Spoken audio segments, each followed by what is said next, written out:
Hello, hello, good morning. Happy Tuesday, July 22nd, 2025. I am Manila Chan. That over there is Ted Rall. You are tuned in to the Ted Manila Information Show, or TMI Show for short, because we bring you way too much information.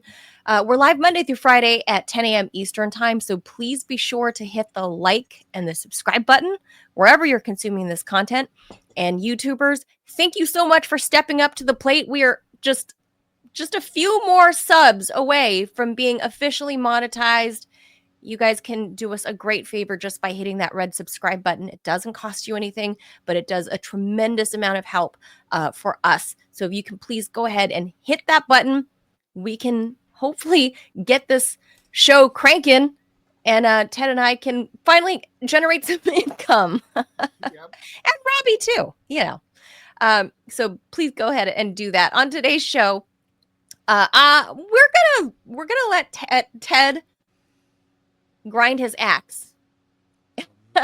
Ted cannot wait to grind the axe about his epic and legendary battle with the LA Times and the alleged evilness of the owner, Dr.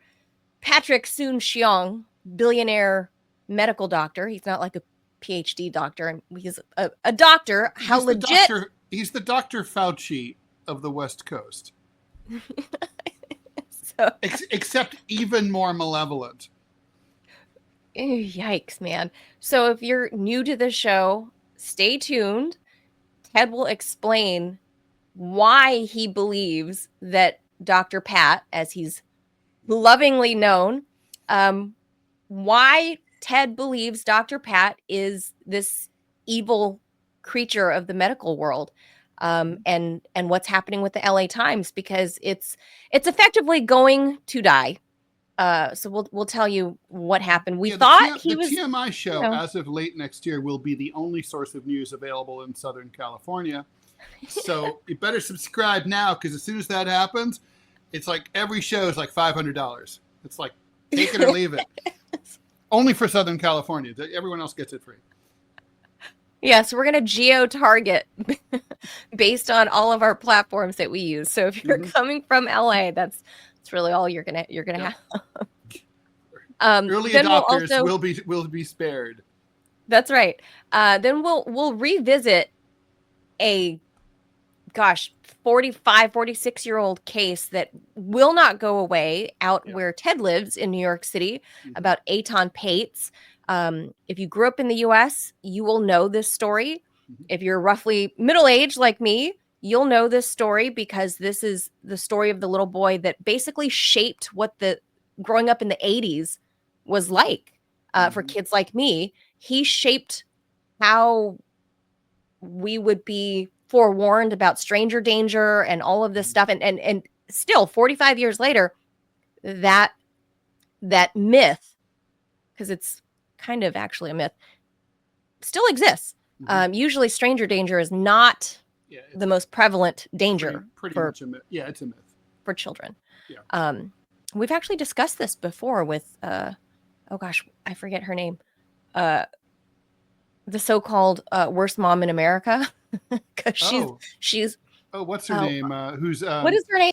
She's on a couple months ago. She also feeds into my gross sexual attraction to skanky ladies. Like she's so hot to me. Ted? I know. I don't know. It's so weird. She is not skanky. I admit she's a pretty lady. She's a pretty middle-aged lady. She's a mom. She's an so author. White trash, though. She's so white trash. No, I don't find her white trash. I don't. Wait, are we talking about the same lady? No, I don't know. I don't think we are. We have her on the show. Who killed her? I'm talking about the one who killed her child. No, I'm talking about the lady we had on the show, the guest. Who? The lady that wrote the books about free range parenting, Lenore Skenazy. No, she's not. She's lovely. I was going to say she. I'm not talking about her at all. I'm talking about is it Kaylee something? The one who killed her kid went missing, and she's been dating lately. I don't know. There are a lot of crazy moms who've killed their kids that have that. I know what you're talking about, that skanky. Yeah, and that men, for whatever reason, fall into the hot crazy lady trap. Yeah.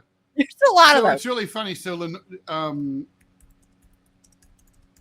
is the guest we had. That was, no, I know Lenore Skenazy was called America. Grok is confirming everything he said. yeah, calls her the worst mom in America because she promotes free range parenting, which flies in the face of this Eitan Pates case, right? And she's also a New York City mom. So, you know, I wonder what she has to say about this Eitan Pates stuff. But anyway, man, we'll definitely super interesting. Casey Anthony. Casey Anthony. I worked in Arizona, remember? And she was from Florida, and her daughter, I think she Kaylee, lives in Arizona died. now. She was acquitted, and she's been dating down there in no, in the Casey. land of the, I thought she was you from see what Arizona. I mean? She's the skank. No, I'm talking about. She's a pretty girl. Yeah, Casey hot. Anthony. No, she's very pretty lady. But she's totally white. She lived in Arizona. She's totally white trash. Now she lives in South Florida. Well, maybe now she lives in South Florida. I thought she was from Florida. She still lives in Florida. Huh. Florida all the time. There's an Arizona tie because I remember reporting it 12, 13 years ago when I worked in Arizona. But anyway, we'll move on from that into the sad demise of Theo Huxtable. She's originally from my neck of the woods, southwestern Ohio. Me and JD Vance. Really? She's from Warren, Ohio. Yeah. Really?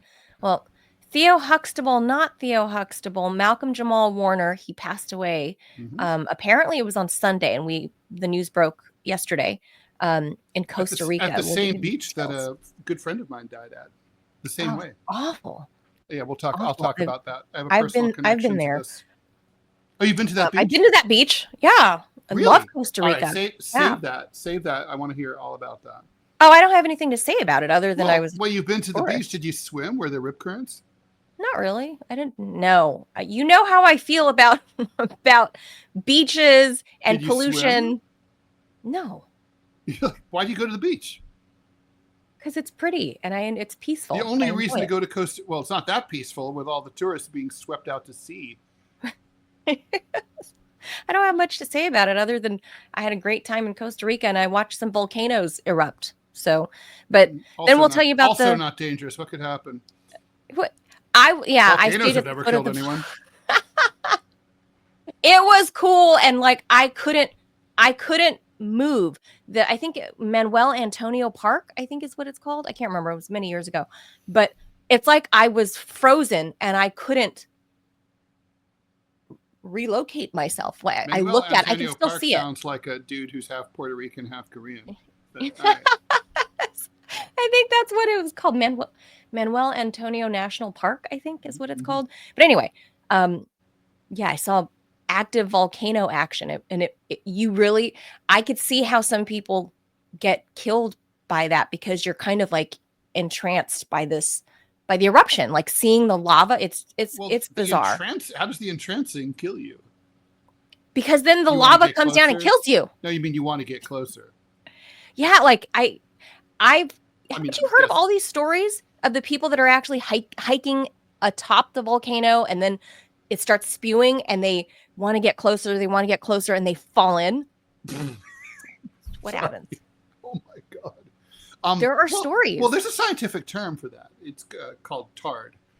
Well, it's like you and Jamarl being attracted to crazy women like Casey Anthony. That's our tard. That's our recessive tard gene that we have to constantly suppress. There you go. Yeah, we have. Everyone has a tard. Men in particular have a lot of tard, recessive and dominant tard genes, and so this is true. And we're always fighting it.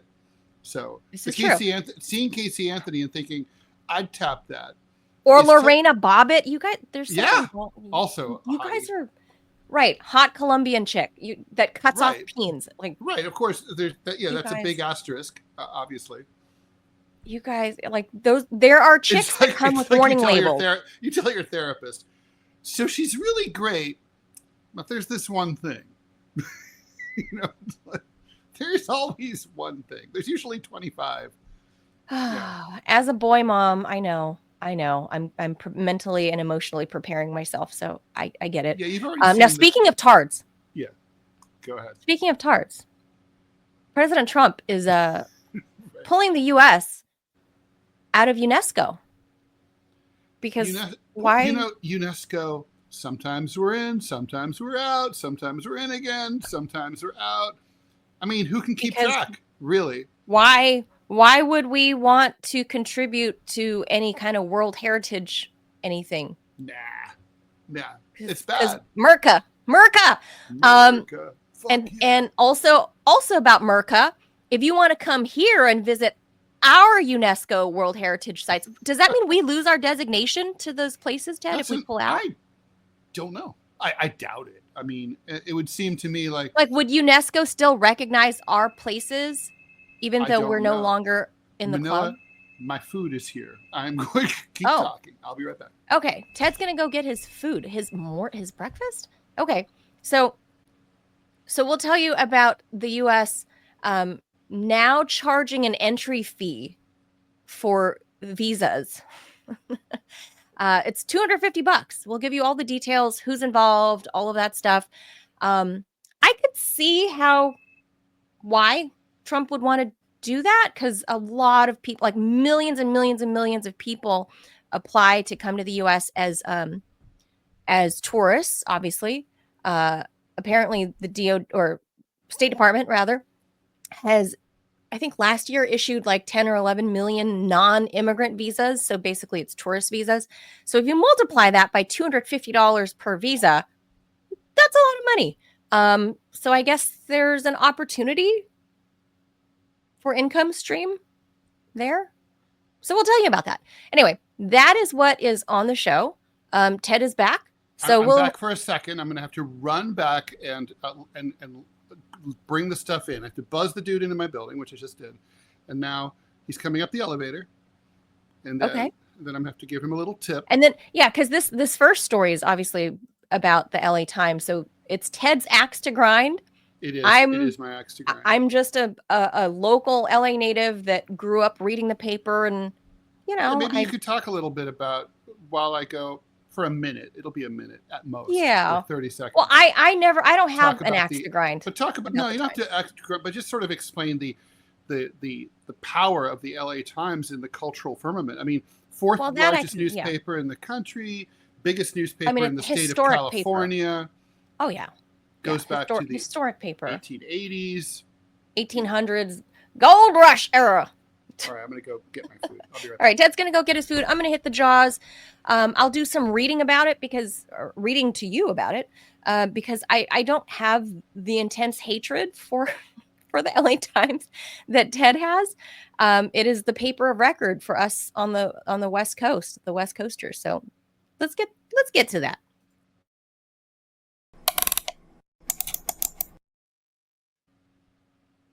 All right, let's hit the B-roll.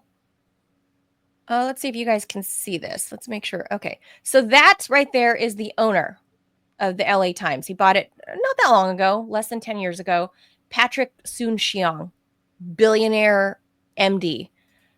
So Patrick Soon-Shiong, the billionaire biotech mogul and owner of the Los Angeles Times since just 2018, announced on The Daily Show that he plans to take this 143-year-old paper public within the next year. He likened the move to the Green Bay Packers model designed to democratize ownership and let the public gain a stake in the Times. Why now? You may be asking yourself, because he's a billionaire, right? And he bought it, and you would think he'd infuse some cash. And he did say when he bought it that he literally had a 100-year plan for it. Oh, well, much so like Hitler had a plan for a 1,000-year Reich. Oh my God, Ted, you're likening Dr. Okay, we'll let Ted. No. Hitler had some likable qualities. I mean, oh my God, Ted. Okay, so the paper. I can't say that about Dr. Pat. The paper has been bleeding red ink estimated to be losing between $30 million and $50 million annually, with newsroom cuts exceeding 20%, including over 115 staffers laid off just this year alone. That's according to Reuters. High-profile exits of executives and managing editors, plus turmoil over editorial autonomy, like the blocked endorsement. Remember, the paper did not endorse Kamala Harris last year. What they mean by blocked is that the editorial board voted to endorse Kamala Harris, and they were like, "Why we endorse a candidate in every election?" And then after they did that, he as publisher unanimously basically came down and smushed it. Yeah, it was a unanimous endorsement of Kamala. It's not surprising the LA Times would endorse her. Yeah. She's from California. And but it was Dr. Pat that was like, And Dr. Pat is, besides being evil, is an idiot, because he could have simply said a year before the election, "We're not going to endorse anyone." A lot of papers aren't, like the Chicago Tribune. Yeah. And then this never would have come up, but instead he came off as a Nazi. Well, so financial instability isn't unique to the LA Times, but its losses forced Dr. Pat to intervene personally, disrupting editorial norms, as Ted just mentioned, even introducing AI as a bias meter to try to regain reader confidence. The IPO is a bold bet. Public ownership could inject. Also, he put his dumb 28-year-old daughter in charge of the paper. Oh my God. The IPO is a bold bet because public ownership could inject much needed capital and reset the relationship between the paper and the readers. But it also means accountability to shareholders, not just the readers or advertisers. If executed well, it could emulate the stability of publicly traded media like the New York Times. So with a more egalitarian twist, bottom line, Dr. Pat is looking to turn financial freefall into a renaissance, handing readers a literal stake in the paper that they rely on. But with debt, staff unrest, and digital transformation still on the docket, the road to a balanced ledger and sustaining journalistic quality, to say the least, is not going to be an easy road, Ted. So with that, take it away. Tell us why, the short version, why you hate Dr. Pat and why you think this is the death of the LA Times. Well, I'm going to take that in reverse order. So full transparency, I do hate the LA Times. So if you think that this is all biased because of that, you may well be right. That said, so let me just sort of put this into perspective. I was the cartoonist there from 2009 to 2015. In 2015, I was unceremoniously let go. I will get into that a little bit. In 2018, Dr. Pat bought the paper from the parent company that owned it, called Trunk, and he took it over. I was continuing to sue during that period. I followed Dr. Pat with great interest, and so let me just say, first of all, the reason I think the paper is fucked. So this guy, he paid $500 million and acquired debt when he purchased it in 2018. It was never worth the best estimates were that it was worth maybe $125 million. He paid $500 million. Wow. He claimed, because like all billionaires who buy newspapers, like Jeff Bezos, to have a big idea, right? Like, oh, I'm a super smart guy. I'm really rich. I can turn this paper around. Under his rule, this is all completely true and objective and verifiable. Circulation continued to drop. Total circulation, including digital, is down to 300,000. Now, that used to be a 1.8 million paper circulation newspaper. And so Dr. Pat was never able to make the transition to digital. The LA Times, he never had a vision for the paper that made much sense. And he basically fired a bunch of old timers, experienced reporters, replaced them with Gen Z and millennial types who were working for a fraction of the money, and didn't have the same level of experience, and kind of then sold off the old Art Deco LA Times building, iconic building in downtown LA, and moved the paper to the suburbs, under the flight path to LAX in El Segundo. And El Segundo, yeah, it's right next to the this what is it? The Car Gurus or something, or like yeah, Carvana. He's like Carvana. Yeah, he's by Carvana. Yeah, it's true. And like literally, I used to always joke with Scott, like, thank you for calling the LA Times. Planes flying over. It's literally on the other side of the freeway from LAX. It's dangerous. I mean, seriously, if a bolt fell off a plane, it would fall in through the roof of the LA Times building, which, by the way, he had owned before, which is why he moved. Oh, that's his old building? In there. That's his own building. That was empty. I didn't know that. So basically, he promised to have all this money, but he didn't have all this money, right? So now, I mean, if you know the geography of LA is a vast sprawl. It's like half the size of New Jersey. And in the southwest corner is LAX and the LA Times building. And to get at rush hour from there to northeastern part of LA Metro, like Pasadena, Hollywood, that could take 4 hours maybe. So how are reporters supposed to cover, Yes. If you're at City Hall, if that's your beat. The old building was right next to the LAPD, which I'll get it to. I used to live there, and I walked past that old, beautiful Gothic building like every day. Building.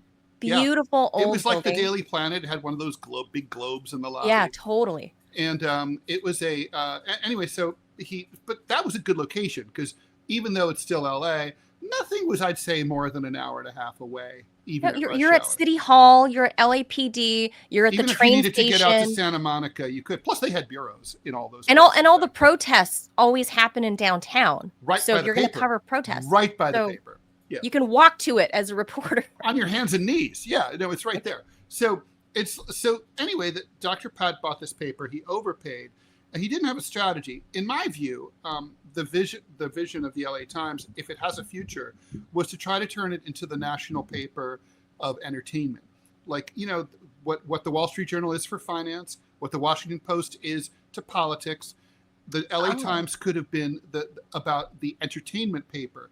It could have bought Variety and the Hollywood Reporter, folded all that in, and then covered gaming, cinema, music, the entire I mean, the only thing the United States still makes, right, are weapons and entertainment. Yeah. Certainly entertainment should have a paper. And I think with that brand, I could see the LA Times leveraging themselves into a national newspaper for the entertainment business. But it didn't do that. And it didn't really kind of do anything. They just basically kept putting out a paper.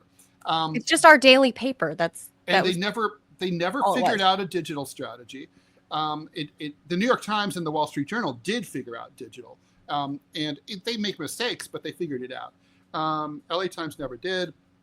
Dr. Pat, has a lot of other things going on. We mentioned that he made all his money through biotech.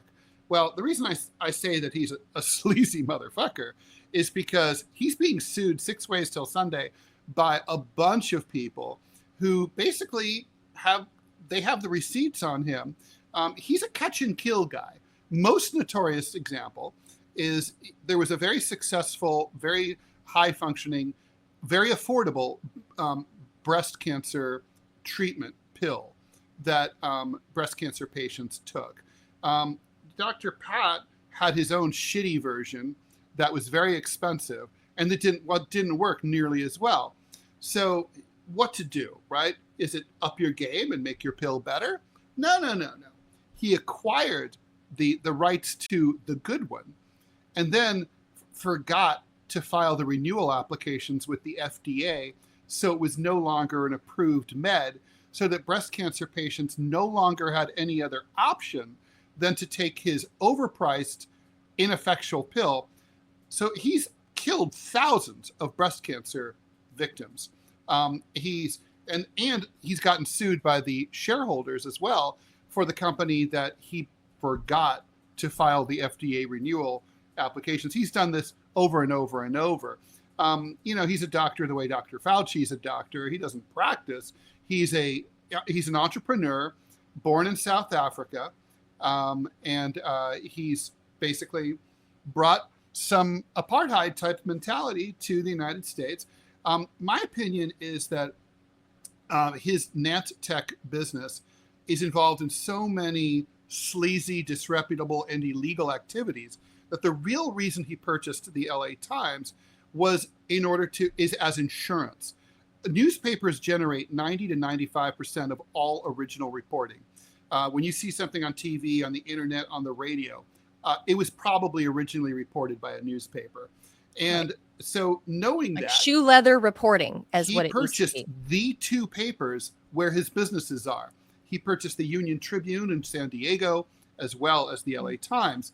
And basically, if you're an investigative reporter and you find out your paper's owner, publisher, is up to no good, are you really going to pursue that? Probably not. Not if you like paying your mortgage every month. So that's kind of like where Dr. Pat's coming from. Now, my own personal thing, I'm not going to get into the whole lawsuit. Suffice it to say, I sued. So in 2015, and this predates Dr. Pat. I'd never heard of Dr. Pat before this incident happened. But unbeknownst to me, the LAPD pension fund had purchased controlling interest in the parent company of the LA Times. And also unbeknownst to me, the LAPD chief, a guy named Charlie Beck, who subsequently was forced to resign due to corruption and in disgrace.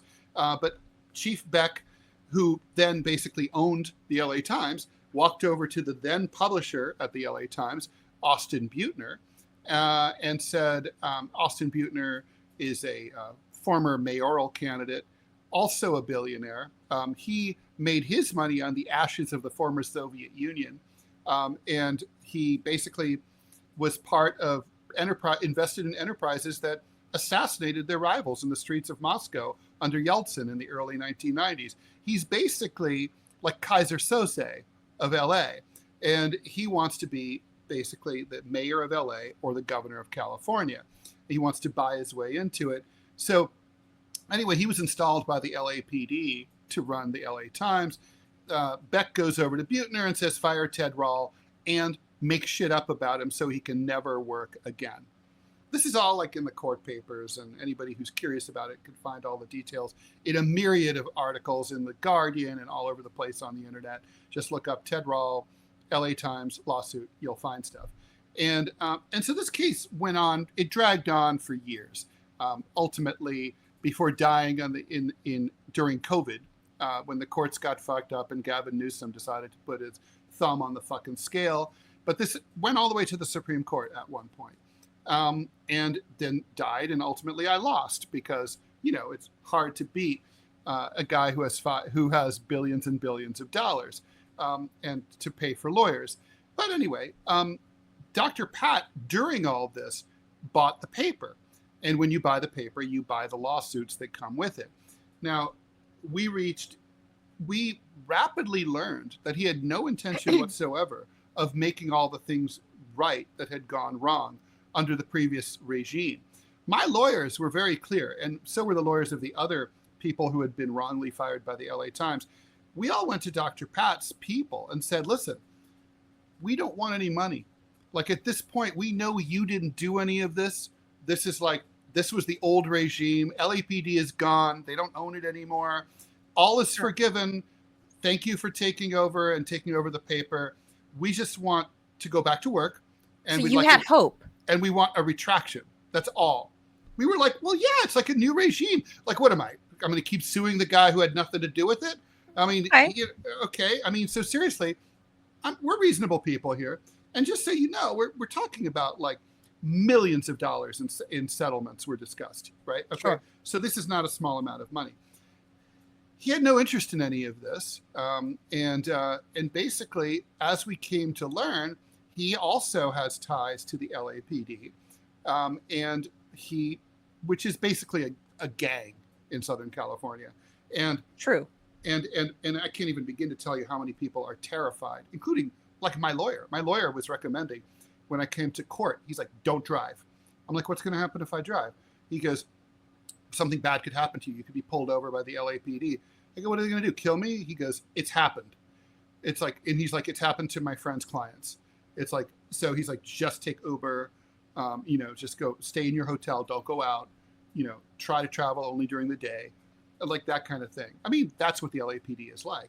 So there's the Abraxane, right? The Abraxane is the drug that Dr. Pat basically, I don't remember if that's his or the one that he killed. There it is. But anyway, disgusting series. And anyway, so there's a lot of exposés now about Dr. Pat. Anyway, he promised he was going to support this paper till the end of time. And he didn't care about making money. And none of this turned out to be true.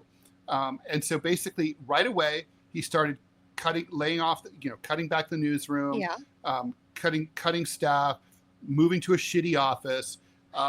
He had some really dumb ideas. He installed like a $5 million kitchen at the LA Times. And it was like, we're going to turn it into the Food Network. It's like LA Times is going to be the go-to place for food. Now, don't get me wrong. LA has some great food. But I'm like, you're the LA Times. You're not going to do that. What are you talking about? This was his daughter's dumb idea. He put his daughter in charge of the paper.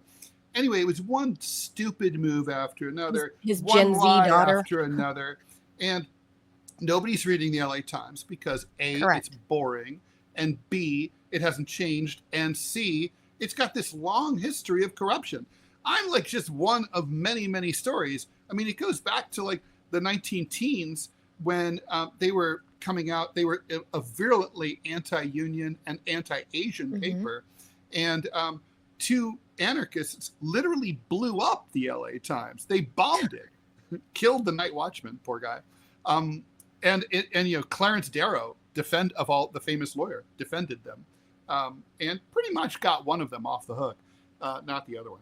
So, but anyway, the point is, during the 60s, it sided with the LAPD as they were beating up anti-war protesters. I mean, it's kind of a bad paper in terms of the way, and yet in the 1990s, it might have been the best newspaper in America. It was certainly the best full service paper in America. Like the New York Times doesn't have comics. It doesn't have advice columns or horoscopes. The LA Times did and does. It had it all. And it had bureaus in Kabul and in Paris. In the 90s, it was really, truly. It was a real paper. Oh, it was a monster.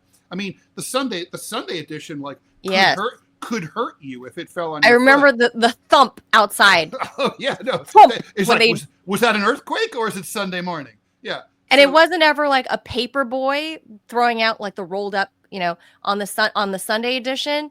It was grown-ups in the back of a truck having to throw out, because the Sunday edition was like a stack of encyclopedias being thrown onto your doorstep. It was a beast. It was a beast. So now Huge here we paper. are, right? So so Ted, why won't this IPO work? Listen, because people who buy stocks know what's going on with the LA Times, and they know that like Dr. Pat's been out trying to sell this fucker for years to Gannett, to Scripps Howard, to all the other chains, right? Has he really? I didn't know that. And he has failed. No, there's no takers. Even Alden Capital. But he was willing to sell it at a loss? Uh-huh. Oh. Yeah. Alden Capital, which is a vulture capital firm that scoops up newspapers, guts them, fires everyone, and basically leeches the blood out of them before they die. It's the Bain Capital of media ventures. Correct. Alden was not interested.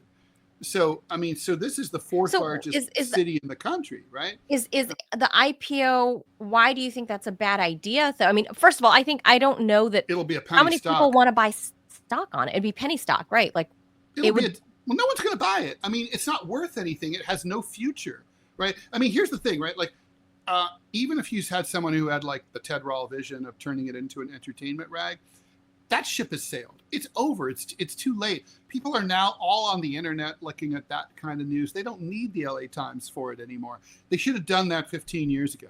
Now it's too late. There's no future. Is it just that they're behind the ball? Because the New York Times, with how much news they've gotten wrong going as far back. I mean, we can go back 20-something years ago to the forever wars in Iraq and Afghanistan, and the New York Times was the chief propagator of that fake news. And they survived. How are they managing to do it? And why didn't Dr. Pat just the follow content of the New York Times is more robust. It's deeper. There's more. I mean, think about all the stuff that the New York Times has that you don't give a second thought to. It has the nation's top crossword puzzle. It has the nation's book review. It has, I mean, there's no other book review like the New York Times book review. If you're an author, you want to be in there. It has, it has the coverage of dining. Sorry, Dr. Pat. It has I mean, it just has a lot. It's got weaknesses. It's bad about local news in New York City. It's bad on sports. But the point is, the LA Times is good on that even still, though, because all the people that I know that have been murdered have all been featured in the LA Times. That's good to know. So I think the IPO. Do you remember the WeWork IPO? That was a failed IPO. Yes. I think there's a whole Netflix doc on that. I think that's what's going to happen here. My banker friends agree. It's not gonna. It will not work. I don't even think they'll ever. But I mean, don't you think if you get enough people that like to play around with penny stock, if you get enough people buying penny stock, couldn't you inadvertently turn it into a success because of that? I mean, look at the whole Robinhood venture. They tanked GameStop, and then it suddenly went through the roof. No, Robbie says no. That's not what happened. No. Hold on. Hey, Robbie. Hold on. No. Yeah. So, as a gamer and someone who plays in the stock market, I can educate you on this. So what happened is that hedge funds, what they were doing is that they were shorting GameStop. Yeah. And so there's this Reddit group called Wall Street Bets, which, full disclosure, I like it. Smooth brains. So what you do is that you watch this, because what happens if you short a stock, you got to buy the shares back. The problem is if someone else goes in and they snatch them up first, the venture capitalists, they get fucked. So what happened is that tens of thousands of small retail investors, yours truly involved, went in and just scooped up all this stock, and it raped the venture capital firms. They got destroyed. It got to the point where Robinhood made it where you could not sell or buy your shares. I remember that. And it was a huge scandal because little retail, what they call dumb money, we went in and we bent the big guys over the table. And it was, it was great. Here, if Dr. Pat takes it IPO? No, because what you got to remember is, you're a child of the 80s and the 90s. GameStop is a beloved company for gamer types like yours truly. Yeah. So there was an element of revenge from people in our age group who saw what was happening to this company. A lot of people just legitimately just love and care about. They saw that these venture capitalists were going to destroy it, and so they swooped in to play havoc on Wall Street. It was an internet conspiracy and a prank. Oh, it was massive. And it was kind of like, let's all do this to show them that we can. 100%. But the thing is, with the LA Times, who cares about it? There's no emotional attachment there except from hate, from what it sounds like. I've never read it. Not to mention, in an IPO, there's only purchasing, right? So people have to be buying and betting for its future. Correct. And I don't care if even if it's a penny stock, no one's paying money on any stock if they don't think it has a future. No, well, why would you, right? Because here's the thing about IPOs. Unless you had loyal, let's say you had an internet version of the GameStop thing where people in Southern California loved the LA Times. This is our hometown paper. We're just we got to save it. In, like Jimmy Stewart,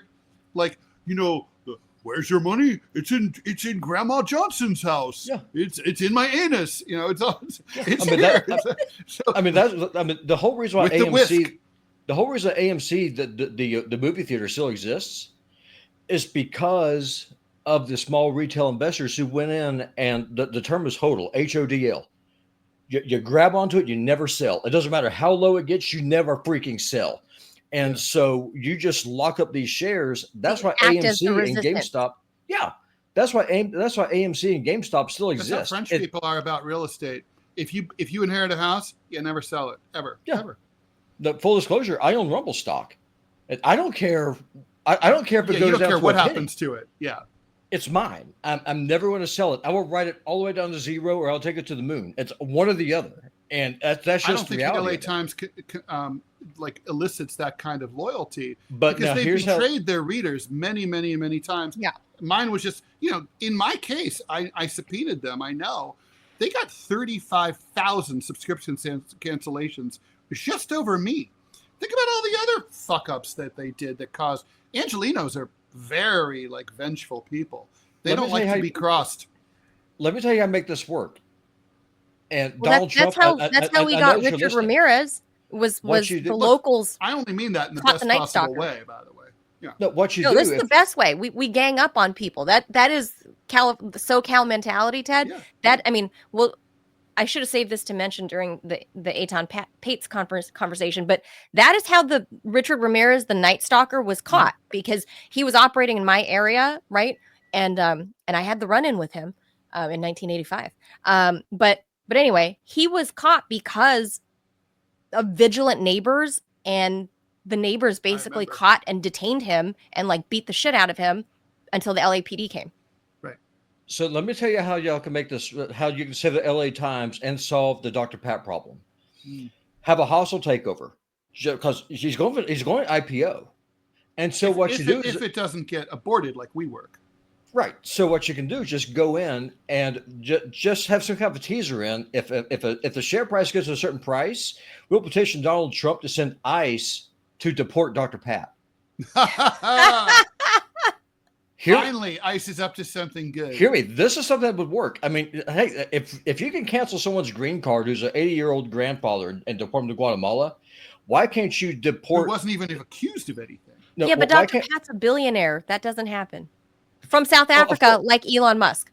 Well, what you do is that you can say, you can just ask, hey, is he on the Epstein files? Because they don't exist. So then to make it go away, you make him go away. So you tie this all together.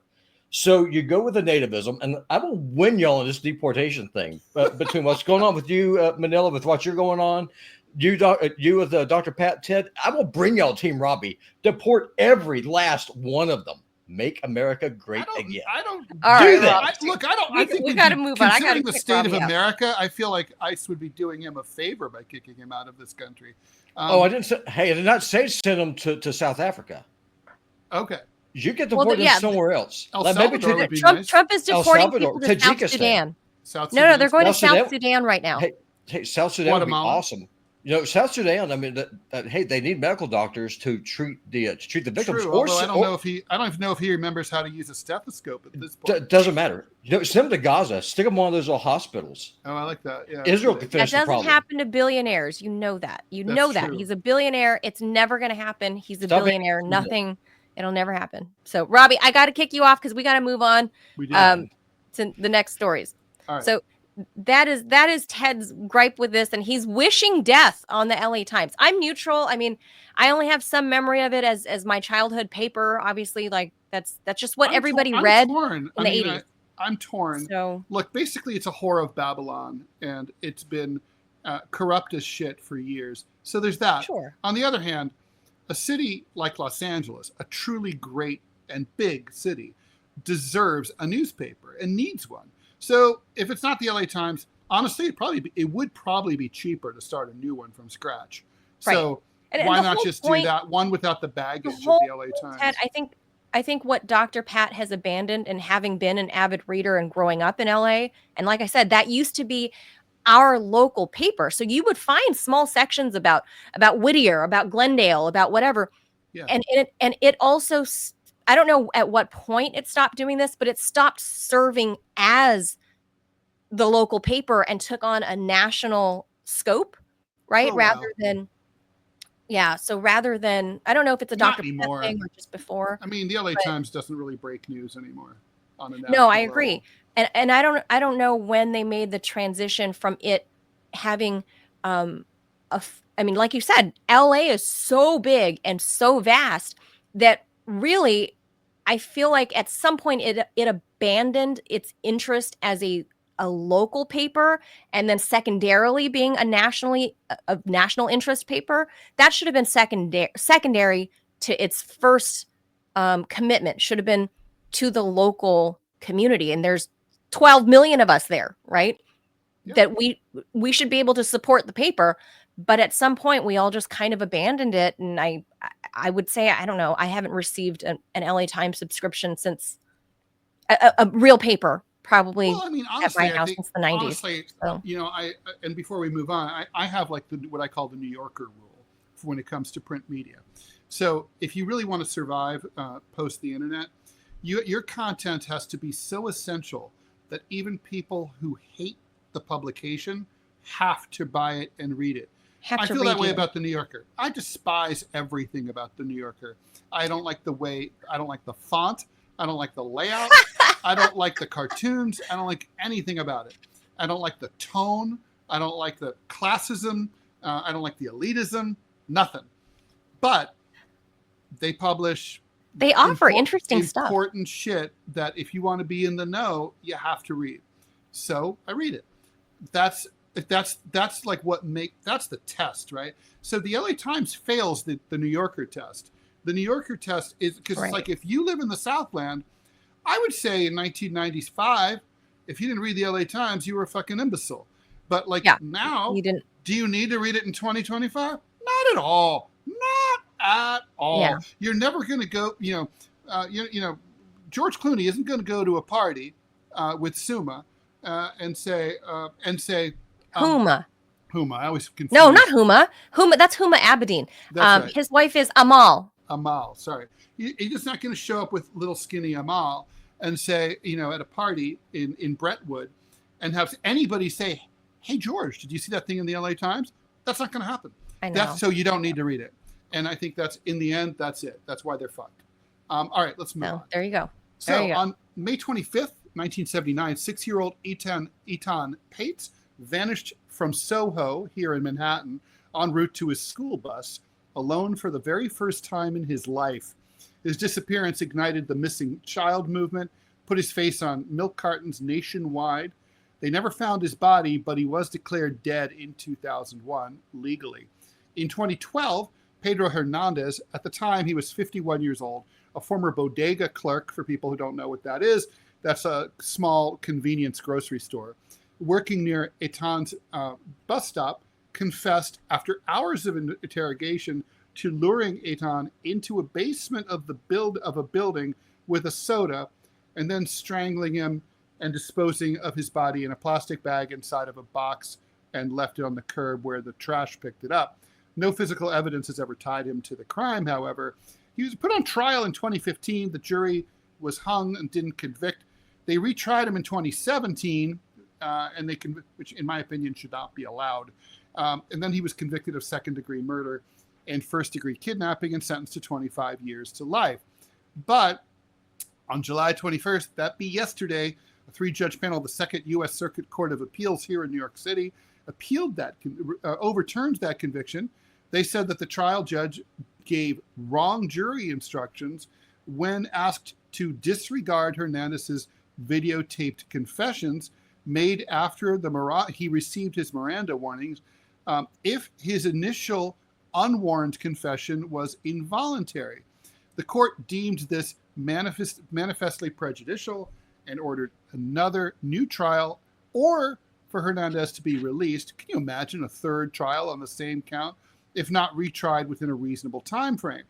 Hernandez's lawyers said that his confessions were unreliable, coerced, mentally influenced, and obtained while he suffered from mental illness. That's true. With no physical evidence, the case hinged entirely on his statements. Alvin Bragg, Manhattan DA, you might remember him from the Trump stuff, is now reviewing whether to pursue that third trial. And so basically now here we fucking go again. And a lot of New Yorkers were never convinced that they had it looked like the NYPD was really desperate to close the books on this case. And yeah, look, I don't blame them. But the fact is, I think they were too eager to listen to the rantings of a madman who may or may not have had anything to do with it. Now, certainly there was some evidence to support. There was some eyewitness testimony. But bear in mind, I'm 61 years old. This happened when I was 16. It's been a long time. The Soho was a dangerous neighborhood at the time. Now it's an incredibly wealthy neighborhood. the city has changed enormously, backwards, forwards, and sideways since then. Witnesses have moved away, have gotten old and died. Memories fade. It's like people who are still around aren't really, as clear about what they saw and what they remember as they were back then. I don't know. I mean, a case this old is going to be really hard to try anyway. But I think they just got a random lunatic, is what I think happened here. Yeah. It sounds like it. So the dude Hernandez, Pedro Hernandez, apparently worked at the bodega at that time. So he was there. But this is all circumstantial stuff. But I thought, Ted, correct me if I'm wrong, but I thought there was like a Chris Kringle looking character that was arrested before there was this bodega guy. Yeah, you're right. There was a previous suspect, and then that didn't pan out either. So by the way, you really want to break your heart. The parents remained in the same apartment there. I know, for decades. They only recently left, 5 years ago. They were hoping their son might come home, and they didn't want to chance the possibility. God, is that why they stayed? They didn't want to chance the possibility that he'd been kidnapped and made his way home, and that they might not. Oh my God. So. Yeah. Oh my God, that's heartbreaking. He would be, I think, 56 now. No, he was 6 years old at the time in 1979. So he'd only be a little older than me. So he'd be early 50s. Yeah. Okay. So, but he'd be in his 50s. I mean, the thing is, this story really reminded me. There was a case, maybe about 10 years ago, of an Orthodox a Hasidic kid, similarly, very in Brooklyn, in the Williamsburg section of Brooklyn, which is heavily Orthodox, where this guy, the kid, for the very first time ever, his mom was like, okay, you can go to do this by yourself, right? He was like 5 or 6 also. He went down the street. He was a little lost, and he grabbed a random Orthodox young man who was like in his 30s and just said, hey, can you help me with directions? This is the story that's really crazy. This guy had no record whatsoever. He never even had a parking ticket, never committed a crime, no question about it. He later said that something came over him that he didn't understand. He was seized with a compulsion to kill him and eat him. And eat him? And eat him. And this guy the young man was an Orthodox Jew? Uh-huh. Yeah. And basically the guy to this day probably still can't explain what happened. And so he ate part of him, I think, if memory serves. They found bits and pieces in his fridge. And it was like one of those things where it's like, it's the parents' worst nightmare. Literally, oh my God. Eaton's very first day, like, okay, he carried $1 to go and buy a soda, and then like, yeah, you can go. And we all, if you have kids, you know this moment when you're finally going to let your little bird fly free by him or his or her own self for the very first time. I remember vividly when it happened to me, when my mom let me go down the street to mail a letter from the mailbox by myself. And I was, I don't know, I must have been 5. Yeah. And obviously. Times were different. And not really. Parental norms were different. Not really. I mean, 2 of my classmates were killed by serial killers. Okay. It was the 70s. So, I mean, I encountered the Night Stalker. One of them, they didn't find any bit of her left that was more than an inch long. You told me about that girl. A thresher. I mean, the point is that, like, no, it wasn't. Yeah, at the time, it was more dangerous then, to be honest. I would think so too. But I'm saying parental norms were different. So, like, for example, I alluded to the whole Richard Ramirez case, and I may have mentioned it before in the past. So, you guys know the Night Stalker, right? The name Richard Ramirez, the Night Stalker. He terrorized. He did like 1 or 2 murders in like NorCal, but then he did the dozen or so like most gruesome, horrific murders in SoCal and more around my area where I grew up, which is in Whittier, which is the San Gabriel Valley Basin, and more than a dozen or so. And I want to say, I mean, I only learned more about my own experience with this weird run-in and this is me and my neighborhood friends, because we all shared the same story and we have the same recollection. And it was either real close to the murder that he did in Whittier, which was roughly 8-10 blocks away from the cul-de-sac where I grew up. It was either probably the day before or the day after, but we're like 5 years old riding our bikes in the cul-de-sac, because that's as far as our parents would let us. We were on a cul-de-sac, so it was kind of safe. And we're riding our bikes, and I'll never forget that face, the bad teeth. He stopped like at the T intersection of our cul-de-sac and just stared at us riding around on our bikes, right? And it was 1985. So we ride over to go look at this car that stopped. And he just grinned this gross, ugly, snaggletooth smile at us. The skinny face, the cheekbones, all of that, the curly hair. And my friends and I were creeped out by him. So we all rode our bikes home. And, I mean 20 yards, right? Back to safety where the adults were. And we told them there was this creepy man outside or whatever. And I remember police coming, getting interviews from our parents, the adults on the neighborhood, and what they saw or whatever. So it turns out it's Richard Ramirez. And he, a couple days later, we find out he slaughtered a family in Whittier, about 10 blocks away.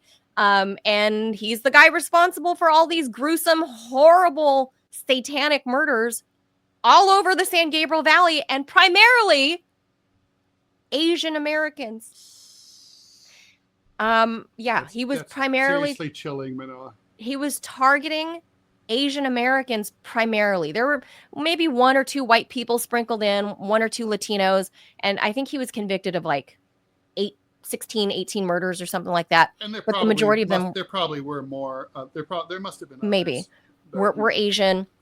And so you couple me growing up in the shadow of the Eton Pates case, which went national, right? Then sadistic killing comes home to Whittier, California with Richard Ramirez. You can imagine the clampdown that my family put on little Manila. But even still, the weird thing was they would allow us to walk to school, which is exactly how Eton Pates got kidnapped. That's how my classmates got murdered too. Right. So, but outside of that, we were not allowed to really leave our cul-de-sac, because Richard Ramirez was literally murdering Asian Americans in the San Gabriel Valley in SoCal. By the way, so Manila, I have the information. It was 2011 when Hasidic Jewish boy from Borough Park. Sorry. This is 2011? Yeah, his name was Levi Kletsky. He was walking home alone for the first time from day camp, 7 blocks to meet his mom. Missed a turn, got lost, approached Levi Aaron, a 35-year-old Orthodox but not Hasidic Jewish man, for directions outside a dentist's office. Instead of helping, Aaron kidnapped him, drove him to a wedding in Muncie, that's 40 miles outside of New York City. It's a very Hasidic community. Brought him back to his attic apartment in Kensington, Brooklyn. When Aaron saw missing child flyers with Levy's photo, he panicked, drugged the boy, suffocated him with a bath towel, dismembered him, and then his severed, partly eaten feet were found in Aaron's freezer, and the rest of his partly eaten body was in a red suitcase dumped in a trash bin a mile away. Oh my God. I didn't know it was that recent. I mean, well, so this is what, like Ted said, every parent in America, their worst nightmare is that moment that you allow your little ones some little semblance of freedom. For us, our little semblance of freedom in the shadow of Eton Pates, and at the time, active murder investigation around the Night Stalker, our little bit of freedom was riding our bikes on the cul-de-sac, and we couldn't leave because of that, because we were living currently with the active murdering happening from the Night Stalker.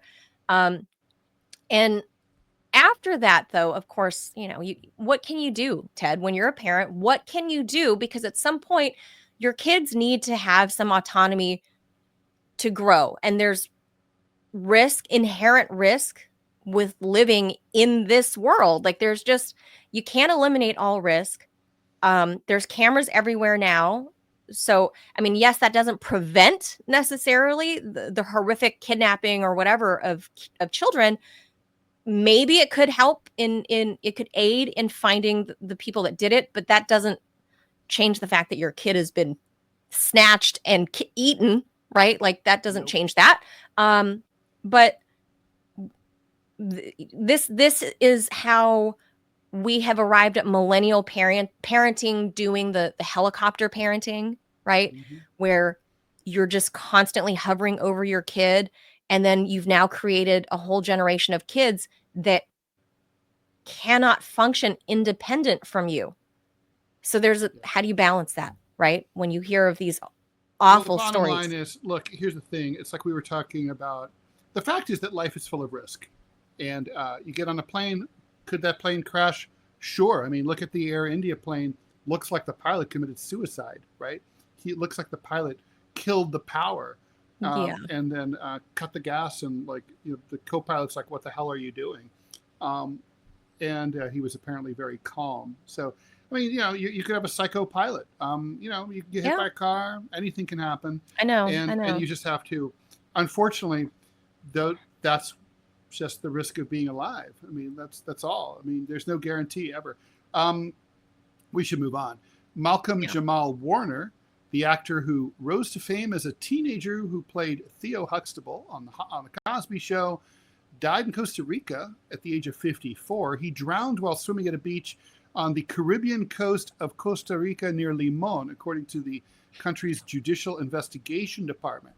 The authorities said in a statement that he had apparently been swept away by a strong current, or I guess riptide, and that bystanders had attempted to rescue him. There are a lot of surfers there. Obviously, Cosby Show was a huge show from 84 to 92. And he was 21 years old when the show came to an end, and he had played this role as the middle child and only son since he was age 13. So I have this story that the reason this resonated with me, I mean, frankly, I never watched the Cosby Show ever, but I think the reason it really resonated for me was the Costa Rica connection. So, I was editor of acquisitions, which is basically the talent scout at United Feature Syndicate in the late aughts, early teens, and there were only 5 of us who had that job in the United States. There were only 5 syndicates, and I was working at one of them. At King Features Syndicate, which is another major syndicate, was a guy named Jay Kennedy. So we all knew each other really well. And Jay Kennedy was a very sweet man. And one morning, while I knew him, he had a great marriage, no kids, no stress, everything was cool. His 40-year-old wife just pitched forward face first into her breakfast and died immediately. And she just died. And turned out they did an autopsy, and she had a congenital heart condition. She had a hole in her heart. And no one would have ever known. Nobody ever checked. We don't do preventive medicine in this country. So he was heartbroken. He loved his wife so much. He was just wrecked.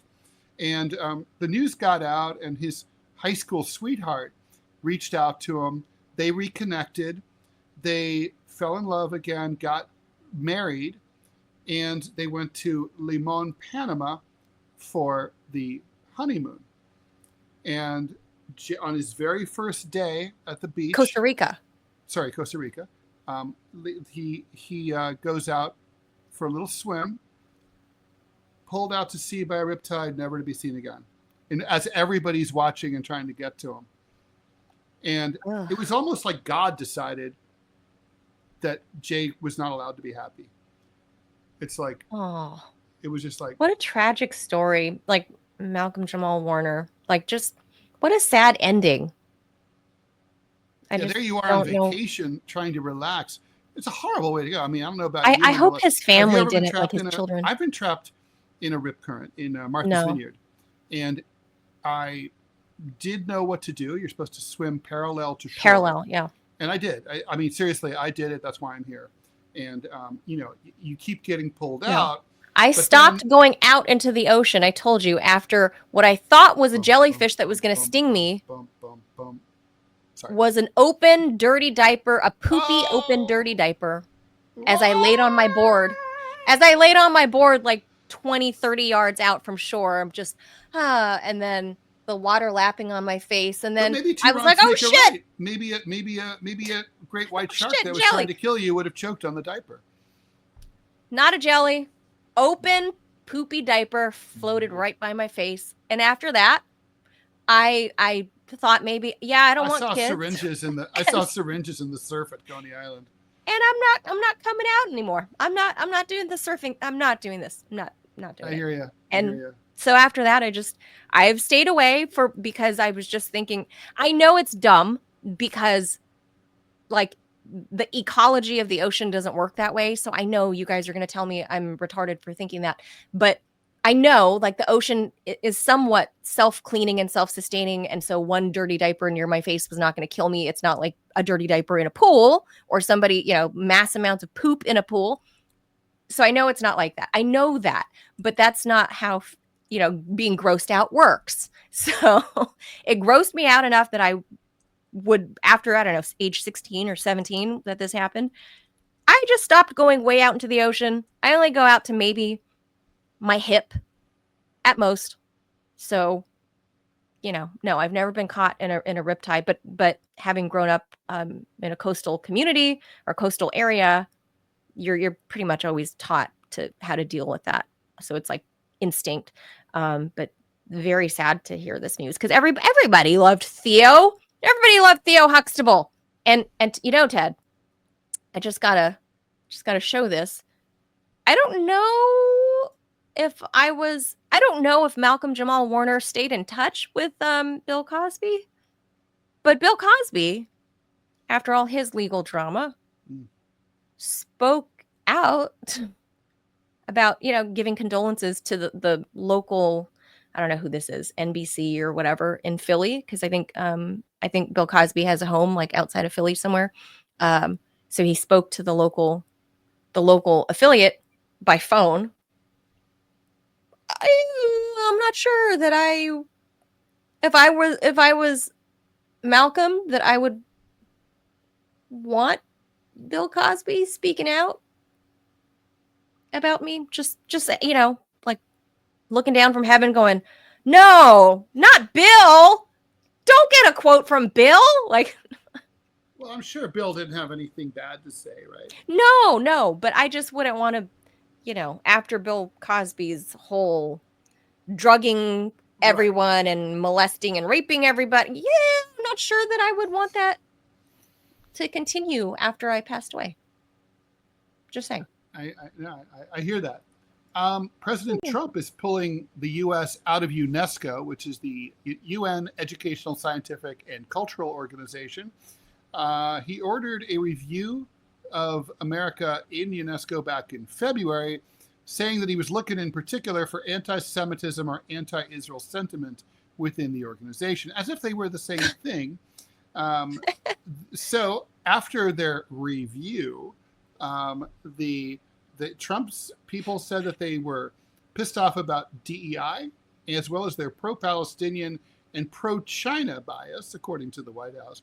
Among some of the things that they flagged were the publication of an anti-racism toolkit in 2023, and in 2024, Transforming Mentalities, with the men all caps, initiative, the former of which called on member states to adopt anti-racist policies and compete in a race to the top to be the foremost social justice advocate, answering questions about the history of racism in their jurisdictions, and then working to ensure equity.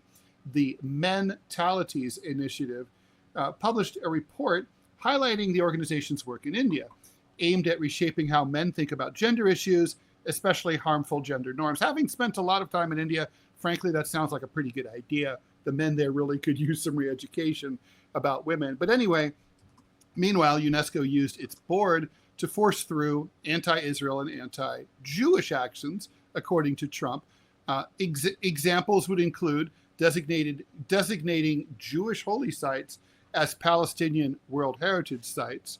But their a lot of Jewish holy sites are Palestinian World Heritage Sites. Also, UNESCO frequently uses language stating that Palestine is occupied by Israel. That's because it is occupied by Israel, and condemns the Jewish state's war on Hamas without criticizing Hamas's reign over Gaza. Yeah, but that's not really their business, right? Because they're a cultural organization. Now, Trump got us out of UNESCO before in 2017, also complaining about the fact that UNESCO wasn't sucking up to the Israelis. And this goes all the way back to 1983 when Reagan got out of UNESCO, saying that it was too anti-free markets. So basically, Clinton got us back in. So basically, every time a Democrat comes in, we go back in. Every time a Republican comes in, we go out. Biden had us rejoin in 2023, saying that we needed to be in it in order to counter China. So I guess. Well, that's a weird reason to be in it.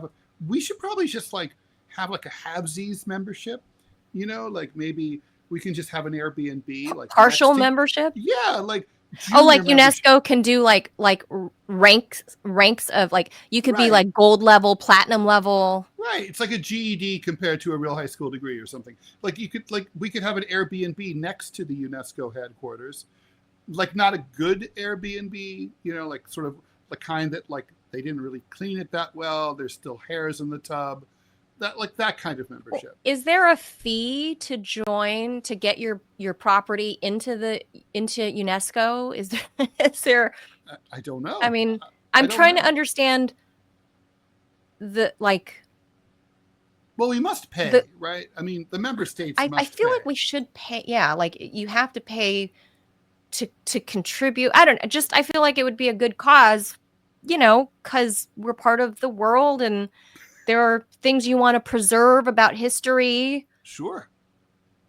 But that's just me. I don't know. I don't get that. But okay. All right. So that's that. And then last and maybe least, the U.S. will now require international tourists and other visitors to pay something called a visa integrity fee of at least $250. That's in addition to existing visa application costs, which can be pretty pricey. Like, for example, last time I checked, for a Russian person to come to the United States, even before the Ukraine war, it was like $600 for a U.S. visa. And so this would be in addition to that. So this is an additional. Right. So this is the fee applies to all visitors who need a non-immigrant visa to enter the U.S. So those are tourists, business travelers, international students, and other temporary visitors. Last year, there were about 11 million of these visas. So tourists and business travelers from countries that are part of the visa waiver program, which is a lot of European countries and Australia, aren't required to get visas at all for 90 days or less. Payment will be required at the time that the visa is issued. There will be no waivers. Travelers who comply with their visa conditions can have their fees refunded after their trip is over. However, according to immigration attorney Stephen Brown, he said the fee is a refundable security deposit, but he pointed out that there's no mechanism that's been put into place whatsoever for actually getting your refunds. So that's all in theory. Manila, this is going to obviously have a chilling effect on tourism. It's going to make it more expensive to visit. And I think even more than the money, it's the symbolism, right? It's like basically the country saying, really don't want you to come. We're going to make it more difficult for you as much as possible for you to visit the U.S. I mean, I've long wanted to visit Bhutan. And to get a visa to go to Bhutan costs thousands of dollars because they're a very closed off country. They don't want visitors. They look at Nepal and they're like, tourists have totally crapped up Nepal, and we want our country to sort of remain a Buddhist Himalayan mountain kingdom. So we'll limit the number of tourists who come in, and the way we do that is by making it insanely expensive. And so whenever I think about going to Bhutan, part of me thinks in the back of my mind, they don't really want me to come, right? They don't. And part of the reason I've never gone to Bhutan is because of that. I think this. I mean, this is not as extreme as that, but it's in that family. I think. Yeah, well, Ted, we've talked for months now about how untourist friendly the Trump administration has been, and we're not talking about ICE. I mean, we are talking about ICE, but not in the way we've been with these ICE roundups. What we're talking about is people that would otherwise normally not even require a visa to visit the US, like people coming from Germany, for example, getting snatched up, like they're on vacation in Mexico, they want to come visit California while they're down there, right? Getting snatched up at the border by ICE. They have no crimes, nothing. They're just German tourists trying to come. Enough now that German media is telling other Germans, maybe you shouldn't go to California, you shouldn't go to America. So, places like San Diego or Los Angeles, Ted, you may have heard, are tourist destinations. Right. And we generally, if you're a small business owner like my mom was, you like that you're near touristy spots like Disneyland or Knott's Berry Farm, and tourists want to eat cuisine that they can't find in their home country, right? Mm-hmm. You want them to come because it's part of the fabric that is Southern California cuisine, right? You can find anything. Absolutely. And it will devastate the economy if you're making it completely cost prohibitive and an additional layer of hoops to jump through if you want to come to the US. And in my case, I'm talking about SoCal. It will devastate the economy. And a refundable fee might not sound as bad, but it's also kind of. But it's just dumb. It's like, actually you've created two steps. Not only are you charging people money, but like, they have to remember to get their money back after they get home. Well, no, I was saying this when you were grabbing your food, Ted, was you're getting, like, you're selling tickets to come visit the US, right? Yeah. Like, yeah, because theoretically you'll just forget that $250 refundable ticket is there as a deposit on your visit. You're going to forget. And given that we issue roughly 10 million non-immigrant visas every year, let's say 50% of people, not like me, because I'm a penny pincher and I will track down every penny that's owed. But let's say 50% of people forget. You're talking hundreds of millions of bucks. And, the Trump admin says they're trying to boost revenues without increasing taxes, they say, without whatever. Yeah, here's a way. Yeah. There's a way to do that. Yeah. No, it's true. I guess. I just think it's going to devastate the broader economy and send a bigger message to the outside world that your money isn't welcome here. You're not welcome here. Yeah. No, I 100% agree. Couldn't agree more. So, no. I think it's dumb. All right. Well, that does it for us this Tuesday, this dumb Tuesday. Talking about kidnapping and satanic murder rituals, and a tourist fee. Welcome to America. Come get murdered by satanic worshipers. Have your kids kidnapped and eaten. Why not? Come to America. I think we should pitch this we could sell this to the Trump administration, We could pitch a commercial, this like anti-tourist, anti-immigrant. Here's why you don't want to come to America. Like, your child might be eaten or kidnapped. That's right. We have a lot of bitey citizens. Your wife can be. I'd like to point out to raped to Robbie that these bitey people are full-fledged U.S.-born citizens. We haven't had a lot of. I don't know what about Ramirez? Was he a foreigner? No, he's I think he's Mexican American. The Night Stalker. He was born in the U.S. So I think our cannibals are all American born. They are. Dahmer. True. White American. Ohioan. Oh, is he an Ohioan? Oh yeah. Ted. Oh yeah, you my so my friend. I told you the story. I know. Bechdorf. He was John Bechdorf. He was best friends with Jeffrey Dahmer. I know him, and they hung out all the time. And he later figured out that while Jeff was, having certain lunches and dinners that he should not have been having, that one time he was hanging and he's like, I'm going to go grab a beer from the fridge. Jeff's like, no, I'll get it. And he later figured out that that's because during that time there were body parts in the fridge. Oh my God. I didn't know Ohioans were so murdery. That's why. I didn't know that. I thought you Midwesterners are supposed to be like nice and like friendly, wonderful people. I didn't know you guys were so murdery. We get hungry. You don't get hungry? Speaking of hungry, Ted, I popped an ad for you if you want to read it. All right, let's do it. I'm hungry. We're going to make it active. There you go, sir. Let's do it. All right. Did you? Is it in there? Oh, it's there. It's ready to go. Cool. All right. Attention. Wow. Attention, parents. Do you want your child to grow up with a real understanding of the heroes who protect our freedom? Now you can teach them with The Kid's Guide to America's Mighty Military, an exciting educational guide that celebrates the courage and dedication of our armed forces. Your child will learn about every branch of the military and the important values of service, responsibility, and patriotism. Plus, when you order today, you'll also receive The Kid's Guide to the B-2 Spirit Bomber, an incredible bonus guide about America's most advanced stealth aircraft, completely free. Give your child a greater respect for those who serve and protect while making learning fun. Don't wait. Supplies are limited. Go to freemilitarybundle.com to claim your free gift bundle now. That's freemilitarybundle.com. Order today.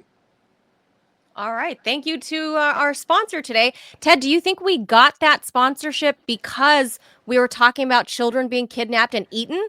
I was wondering about that. I was also wondering if it's because of my strong, loyal support for all the branches of the U.S. military, particularly Space Force, which everyone knows I'm very loyal to. Well, yes. Well, speaking of loyalty, just a quick little plug. Here in about 5 minutes, we are going to be going live with our first premium episode. I think it's our first, might be our second premium episode of the month. And it's going to be kind of spicy. It's about how feminism has destroyed the West and is contributing to global economic population collapse.